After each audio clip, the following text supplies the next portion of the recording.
ನೀವು government health card ಮಾಡಿಸ್ಕೊಂಡಿದ್ದೀರಾ ಅಂದರೆ ಅದು ಆಯುಷ್ಮಾನ್ ಕಾರ್ಡೇ ಆಗಿರಬೇಕು. ಇದೊಂದು powerful card. Lakhs of rupees health benefits ನಿಮ್ಮ ಕೈಯಲ್ಲಿ ಸಿಗ್ಬೋದು. ಆದರೆ ನೀವು ಅಂದ್ಕೊಂಡಿದ್ದೀರಾ ಈ ಕಾರ್ಡ್ನಿಂದ ನಿಮಗೆ ಲಾಭ ಮಾತ್ರ ಅಂತ. ಇಲ್ಲಿದೆ ನೋಡಿ ಕಥೆಯ ಮಜಾ. ನಾನೊಂದು ಸಣ್ಣ ಕಥೆ ಹೇಳ್ತೀನಿ. ಇದರಲ್ಲಿ ರವಿ ಮತ್ತು ಸುಮಾ ಅನ್ನುವ ಈ ಎರಡು ಪಾತ್ರಗಳಿವೆ. ರವಿ ಅನ್ನೋನು he is also a technical knowledge ಇರೋವಂಥ ಒಬ್ಬ ಮನುಷ್ಯ. ಸುಮಾ ಅನ್ನೋರು technical knowledge well known to the systems. ಇಬ್ಬರದೂ ಒಳ್ಳೆ ಟೆಕ್ನಿಕಲ್ ನಾಲೆಡ್ಜ್ ಇದೆ.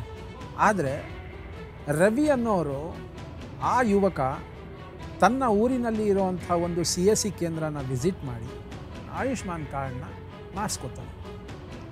ಅದೇ ಜಾಗದಲ್ಲಿ ನಮ್ಮ ಸುಮಾ ಮೇಡಮ್ ಅವರು ಏನಿದ್ದಾರೋ ಅವರು ಟೆಕ್ನಿಕಲ್ ನಾಲೆಡ್ಜ್ನ ಇಟ್ಕೊಂಡಿರೋರು, ಅವರು ಅದೇ ನಾಲೆಡ್ಜ್ನ